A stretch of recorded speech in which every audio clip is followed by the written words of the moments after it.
ਵਾਹਿਗੁਰੂ ਜੀ ਕਾ ਖਾਲਸਾ ਵਾਹਿਗੁਰੂ ਜੀ ਕੀ ਫਤਿਹ। ਬੀਤੇ ਕੱਲ 22 ਮਈ ਨੂੰ ਫੈਡਰਲ ਕੋਰਟ ਆਸਟ੍ਰੇਲੀਆ ਵੱਲੋਂ ਇੱਕ ਕੈਜੂਅਲ ਵਰਕਰਸ ਨੂੰ ਲੈ ਕੇ ਇੱਕ ਡਿਸੀਜਨ ਦਿੱਤਾ ਗਿਆ ਹੈ। ਕੀ ਹੈ ਉਹ ਡਿਸੀਜਨ, ਇਸ ਦੇ ਬਾਬਤ ਗੱਲਬਾਤ ਕਰਨ ਲਈ ਸਾਡੇ ਨਾਲ ਜੁੜੇ ਨੇ ਰਛਪਾਲ ਸਿੰਘ ਬਾਜਵਾ। ਆਓ ਉਹਨਾਂ ਨਾਲ ਗੱਲਬਾਤ ਕਰਦੇ ਹਾਂ, ਜਾਣਦੇ ਹਾਂ ਕੀ ਹੈ ਇਹ ਡਿਸੀਜਨ ਅਤੇ ਕੀ ਅਸਰ ਪਾਏਗਾ ਇਹ ਕੈਜੂਅਲ ਵਰਕਰਸ ਦੀ ਜਿਹੜੀ ਇੱਕ ਜੋਬ ਪ੍ਰੋਫਾਈਲ ਹੁੰਦੀ ਹੈ ਉਸ ਦੇ ਉੱਤੇ। ਜੀ ਰਛਪਾਲ ਸਿੰਘ ਜੀ, ਜੀ ਆਇਆਂ ਨੂੰ ਤੁਹਾਡਾ ਇਸ ਗੱਲਬਾਤ ਦੇ ਵਿੱਚ। ਧੰਨਵਾਦ ਮਨਦੀਪ ਸਿੰਘ ਜੀ। ਇਹ ਸਵਾਲ ਤੁਸੀਂ ਜਿਹੜਾ ਪੁੱਛਿਆ ਹੈ ਇਸ ਬਾਬਤ ਸਾਡੇ ਭਾਈਚਾਰੇ ਦੇ ਵਿੱਚ ਖਾਸ ਕਰ ਜੇ ਕਹਿ ਦਈਏ ਤਾਂ ਜਿਹੜਾ ਟੈਂਪਰੇਰੀ ਅਤੇ ਜਿਹੜਾ ਇੰਟਰਨੈਸ਼ਨਲ ਸਟੂਡੈਂਟ ਹੈਗੇ ਨੇ ਉਹਨਾਂ ਦੇ ਵਿੱਚ ਕਾਫੀ ਜ਼ਿਆਦਾ ਕਿਆਸਰਾਈਆਂ ਜਿਹੜੀਆਂ ਨੇ ਇਸ ਟਾਈਮ ਲਾਈਆਂ ਜਾ ਰਹੀਆਂ ਨੇ। ਇਹ ਜਿਹੜੀ ਰੂਲਿੰਗ ਆਈ ਸੀ ਫੈਡਰਲ ਕੋਰਟ ਦੀ, ਇੱਕ ਗਲੈਨਕੋ ਕੰਪਨੀ ਜਿਹੜੀ ਹੈਗੀ ਆਸਟ੍ਰੇਲੀਆ ਦੀ ਵੱਡੀ ਮਾਈਨਿੰਗ ਕੰਪਨੀ, ਉਹਨਾਂ ਦੇ ਵੱਲੋਂ ਇੱਕ ਜਿਹੜਾ ਸੀ ਇੱਕ ਲੇਬਰ ਹਾਇਰ ਕੰਪਨੀ ਨੂੰ ਹਾਇਰ ਕੀਤਾ ਗਿਆ ਸੀ ਕਿ ਤੁਸੀਂ ਸਾਨੂੰ ਵਰਕਰ ਜਿਹੜੇ ਨੇ ਪ੍ਰੋਵਾਈਡ ਕਰਨੇ ਨੇ। ਇਹਦੇ ਵਿੱਚ ਚੇਤਾ ਰੱਖਣਾ ਚਾਹੀਦਾ ਹੈ ਕਿ ਉਹ ਜਿਹੜੀ ਲੇਬਰ ਹਾਇਰ ਕੰਪਨੀ ਸੀ ਉਹਦਾ ਕੰਮ ਇਹ ਹੁੰਦਾ ਸੀ ਕਿ ਉਹਨੇ ਪ੍ਰੋਪਰ ਤਰੀਕੇ ਦੇ ਨਾਲ 40 ਘੰਟੇ ਦੇ ਲਈ ਵਰਕਰ ਜਿਹੜਾ ਹੈਗਾ, ਜਿਸ ਤਰੀਕੇ ਨਾਲ ਇੱਕ ਆਮ EBA ਦੇ ਉੱਤੇ ਮਾਈਨਿੰਗ ਇੰਡਸਟਰੀ ਦੇ ਵਿੱਚ ਕੰਮ ਕਰਦਾ, ਉਸੇ ਤਰੀਕੇ ਦੇ ਨਾਲ ਹੀ ਵਰਕਰ ਜਿਹੜੇ ਸਨ ਕੈਜੂਅਲ ਲੋਡਿੰਗ ਦੇ ਉੱਤੇ ਜਿਹੜੇ ਉਹ ਮਾਈਨਿੰਗ ਇੰਡਸਟਰੀ ਨੂੰ ਪ੍ਰੋਵਾਈਡ ਕਰਾਉਣੇ ਸਨ। ਇਹਦਾ ਦੋ ਤਰੀਕੇ ਦਾ ਅਸਰ ਹੁੰਦਾ ਮਾਈਨਿੰਗ ਇੰਡਸਟਰੀ ਦੇ ਵਿੱਚ। ਇੱਕ ਤਾਂ ਮਾਈਨਿੰਗ ਇੰਡਸਟਰੀ ਦੇ ਵਿੱਚ ਜੇ ਕੱਲ੍ਹ ਨੂੰ ਜੋਬਾਂ ਜਾਂਦੀਆਂ ਨੇ ਅਤੇ ਜਿਹੜੀਆਂ ਵੱਡੀਆਂ ਕੰਪਨੀਆਂ ਹੈਗੀਆਂ ਨੇ ਉਹਨਾਂ ਨੂੰ ਰਿਡੰਡੈਂਸੀ ਪੇਮੈਂਟ ਜਿਹੜੀਆਂ ਨੇ ਦੇਣੀਆਂ ਨਹੀਂ ਪੈਂਦੀਆਂ, ਅਤੇ ਨਾਲ ਦੀ ਹੀ ਨਾਲ ਕਦੇ ਵੀ ਉਹ ਕਿਸੇ ਨੂੰ ਜਿਹੜਾ ਹੈਗਾ ਕੰਮ ਤੋਂ ਨਾ ਕਰ ਸਕਦੇ ਹੈਗੇ ਨੇ। ਲੇਬਰ ਹਾਇਰ ਦੇ ਵੱਲੋਂ ਕੋਈ ਵੀ ਰਿਡੰਡੈਂਸੀ ਜਿਹੜੀ ਹੈਗੀ ਆ ਉਹ ਆਫਰ ਨਹੀਂ ਕੀਤੀ ਜਾਂਦੀ ਹੈਗੀ, ਕਿਉਂਕਿ ਜਿਸ ਤਰੀਕੇ ਨਾਲ ਲੇਬਰ ਹਾਇਰ ਦਾ ਕੰਮ ਸਿਸਟਮ ਜਿਹੜਾ ਆਸਟ੍ਰੇਲੀਆ ਦੇ ਵਿੱਚ ਕੰਮ ਕਰਦਾ ਉਹਦੇ ਵਿੱਚ ਇਹ ਚੀਜ਼ਾਂ EBA ਜਿਹੜਾ ਹੈਗਾ ਐਗਜ਼ਿਸਟ ਹੀ ਨਹੀਂ ਕਰਦਾ ਹੈਗਾ। ਇਹਦੇ ਬਾਬਤ ਜਿਹੜੀ ਹੁਣ ਫੈਡਰਲ ਕੋਰਟ ਨੇ ਡਿਸੀਜ਼ਨ ਲਿਆ ਸੀ, ਉਹ ਫੇਅਰ ਵਰਕ ਕਮਿਸ਼ਨ ਦੀ ਰੂਲਿੰਗ ਤੋਂ ਬਾਅਦ ਦੇ ਵਿੱਚ ਜਿਹੜੀ ਕੰਪਨੀ ਸੀ ਉਹ ਉਹਨਾਂ ਨੂੰ ਉਸ ਰੂਲਿੰਗ ਨੂੰ ਫੈਡਰਲ ਕੋਰਟ ਦੇ ਵਿੱਚ ਲੈ ਕੇ ਗਏ ਸਨ। ਉਸ ਫੈਡਰਲ ਕੋਰਟ ਉਹ ਜਿਹੜੀ ਫੇਅਰ ਵਰਕ ਕਮਿਸ਼ਨ ਦੀ ਰੂਲਿੰਗ ਦੇ ਵਿੱਚ ਇਹ ਕਿਹਾ ਗਿਆ ਸੀ ਕਿ ਜੇ ਇੱਕ ਵਰਕਰ ਕਿਸੇ ਵੀ ਕੰਪਨੀ ਦੇ ਵਿੱਚ ਲਗਾਤਾਰ ਰੋਸਟਡ ਤਰੀਕੇ ਦੇ ਨਾਲ ਕੰਮ ਕਰਦਾ ਹੈਗਾ ਏ 1 ਸਾਲ ਜਾਂ ਉਸ ਤੋਂ ਵੱਧ, ਤਾਂ ਉਸ ਬੰਦੇ ਨੂੰ ਐਨੂਅਲੀ ਅਤੇ ਨਾਲ ਦੀ ਨਾਲ ਸਿਕ ਲੀਵ ਵਰਗੀਆਂ ਐਂਟਾਈਟਲਮੈਂਟ ਜਿਹੜੀਆਂ ਕਿ ਇੱਕ ਪਰਮਾਨੈਂਟ ਵਰਕਰ ਨੂੰ ਆਸਟ੍ਰੇਲੀਆ ਦੇ EBAs ਦੇ ਤਹਿਤ ਜਾਂ ਆਸਟ੍ਰੇਲੀਆ ਦੇ ਇੰਡਸਟਰੀਅਲ ਰਿਲੇਸ਼ਨ ਦੇ ਤਹਿਤ ਜਿਹੜੀਆਂ ਨੇ ਦਿੱਤੀਆਂ ਜਾਂਦੀਆਂ ਨੇ ਉਹ ਪ੍ਰੋਵਾਈਡ ਕਰਨੀਆਂ ਬਣਦੀਆਂ ਨੇ।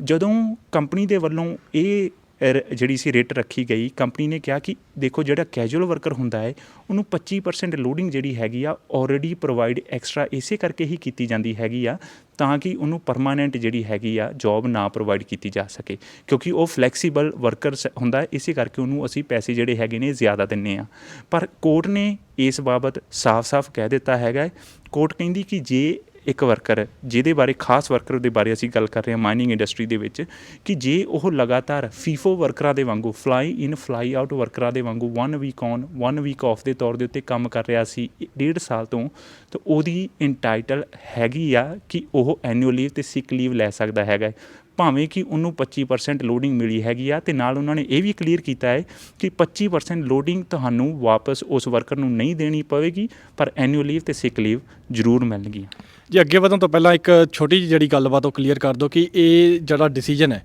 ਇਹ ਸਿਰਫ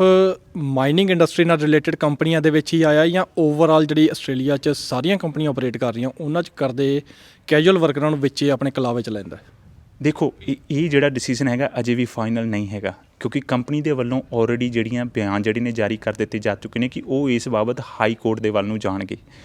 ਚੇਤਾ ਹੋਵੇਗਾ ਕਿ ਜੋਬ ਕੀਪਰ ਨਾਂ ਦਾ ਇੱਕ ਪ੍ਰੋਗਰਾਮ ਆਸਟ੍ਰੇਲੀਆ ਦੀ ਸਰਕਾਰ ਦੇ ਵੱਲੋਂ ਚਲਾਇਆ ਜਾ ਰਿਹਾ ਹੈਗਾ। ਬਹੁਤੇ ਜਿਹੜੇ ਕੈਜੂਅਲ ਵਰਕਰ ਇਸ ਟਾਈਮ ਉਸ ਜੋਬ ਕੀਪਰ ਪ੍ਰੋਗਰਾਮ ਦੇ ਤਹਿਤ ਉਹਨਾਂ ਨੂੰ ਪੇ ਜਿਹੜੀ ਆ ਸਰਕਾਰ ਦੇ ਵੱਲੋਂ ਦਿੱਤੀ ਜਾ ਰਹੀ ਹੈਗੀ ਆ। ਇਹ ਜਿਹੜਾ ਜੋਬ ਕੀਪਰ ਹੈਗਾ, ਜਿਹਦੇ ਕਿ ਲੱਗ ਰਿਹਾ ਹੈਗਾ ਕਿ 31 ਜੂਨ ਤੋਂ ਬਾਅਦ ਦੇ ਵਿੱਚ ਸ਼ਾਇਦ ਇਹਨੂੰ ਖ਼ਤਮ ਕਰ ਦਿੱਤਾ ਜਾਵੇਗਾ ਜਾਂ ਸ਼ਾਇਦ ਹੋਰ 3 ਮਹੀਨੇ ਲਈ ਚੱਲ ਸਕਦਾ ਹੈਗਾ, ਅਤੇ ਇੰਡਸਟਰੀ ਦੇ ਕੋਲ ਅਜੇ ਟਾਈਮ ਹੈਗਾ।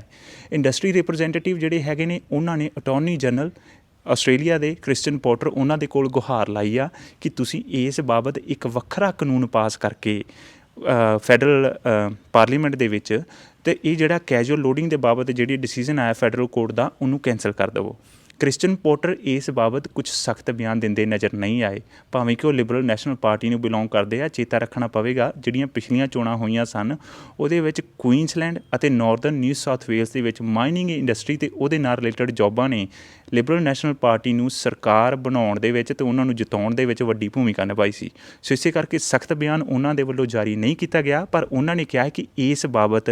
ਅਸੀਂ ਜ਼ਰੂਰ ਇੰਡਸਟਰੀ ਰਿਪਰੈਜ਼ੈਂਟੇਟਿਵ ਤੇ ਨਾਲ ਦੀ ਨਾਲ ਯੂਨੀਅਨ ਦੇ ਨਾਲ ਨੈਗੋਸ਼ੀਏਟ ਕਰਾਂਗੇ ਕਿ ਇਹਦਾ ਹੱਲ ਕੀਤਾ ਕਿੱਦਾਂ ਜਾਵੇ। ਲੇਬਰ ਪਾਰਟੀ ਇਸ ਮੁੱਦੇ ਨੂੰ ਰਾਜਨੀਤਿਕ ਬਣਾਉਣ ਦੀ ਜਿਹੜੀ ਕੋਸ਼ਿਸ਼ ਹੈ ਜੀ ਉਹਦੇ ਵਿੱਚ ਲੱਗੀ ਹੋਈ ਹੈ। ਉਹਨਾਂ ਦੇ ਇੰਡਸਟਰੀਅਲ ਰਿਲੇਸ਼ਨਸ ਦੇ ਸਪੋਕਸਪਰਸਨ ਟੋਨੀ ਬਰਕ, ਜਿਨ੍ਹਾਂ ਨੂੰ ਸਾਡਾ ਭਾਈਚਾਰਾ ਕਾਫੀ ਜਾਣਦਾ ਹੈ, ਫੇਸਬੁੱਕ 'ਤੇ ਕਾਫੀ ਜ਼ਿਆਦਾ ਸੋਸ਼ਲ ਮੀਡੀਆ 'ਤੇ ਮਲਟੀਕਲਚਰਲ ਅਫੇਅਰ ਨੂੰ ਲੈ ਕੇ ਐਕਟਿਵ ਹੀ ਰਹਿੰਦੇ ਨੇ।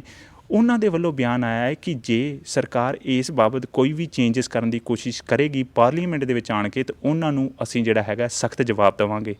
ਪਰ ਇਹਦਾ ਮਤਲਬ ਇਹ ਨਹੀਂ ਹੈਗਾ ਕਿ ਉਹ ਇਹਦਾ ਵਿਰੋਧ ਵੀ ਕਰਨਗੇ। ਵਿਰੋਧ ਗਰਾਊਂਡ ਲੈਵਲ 'ਤੇ ਦਿਖਾਉਣ ਦੇ ਲਈ ਕੀਤਾ ਜਾ ਸਕਦਾ ਹੈਗਾ ਹੈ, ਪਰ ਯੂਨੀਅਨਸ ਨੂੰ ਵੀ ਪਤਾ ਹੈਗਾ ਹੈ ਕਿ ਜੇ 25% ਲੋਡਿੰਗ ਮਿਲਦੀ ਹੈਗੀ ਆ ਤਾਂ ਉਹ ਤੋਂ ਬਾਅਦ ਦੇ ਵਿੱਚ ਜੇ ਇੱਕ ਵਰਕਰ ਨੂੰ ਪਰਮਾਨੈਂਟ ਵਰਕਰ ਦੇ ਰਾਈਟ ਜਿਹੜੇ ਦਿੱਤੇ ਜਾਣਗੇ ਤਾਂ ਉਹਦੇ ਨਾਲ ਨੁਕਸਾਨ ਜਿਹੜਾ ਹੈ ਬਿਜ਼ਨਸ ਦਾ ਵੀ ਹੋਵੇਗਾ ਤੇ ਵਰਕਰਾਂ ਦਾ ਵੀ ਹੋਵੇਗਾ, ਜਿਸ ਤਰੀਕੇ ਨਾਲ ਇੰਡਸਟਰੀ ਆਲਰੇਡੀ ਕਹਿ ਰਹੀ ਹੈਗੀ ਆ। ਪਰ ਨਾਲ ਦੀ ਨਾਲ ਇਹਦੇ ਵਿੱਚ ਸਾਨੂੰ ਸ਼ੌਂਕੀ ਲੇਬਰ ਹਾਇਰ ਕੰਪਨੀਆਂ ਦਾ ਵੀ ਚੇਤਾ ਰੱਖਣਾ ਪਵੇਗਾ, ਜਿਹਦੇ ਬਾਬਤ ਪਿੱਛੇ ਜੇ ਕਾਨੂੰਨ ਵੀ ਲਿਆਂਦੇ ਗਏ ਨੇ ਵਿਕਟੋਰੀਆ ਦੇ ਵਿੱਚ ਕਿ ਜਿਹੜੀਆਂ ਲੇਬਰ ਹਾਇਰ ਕੰਪਨੀਆਂ ਆਲਰੇਡੀ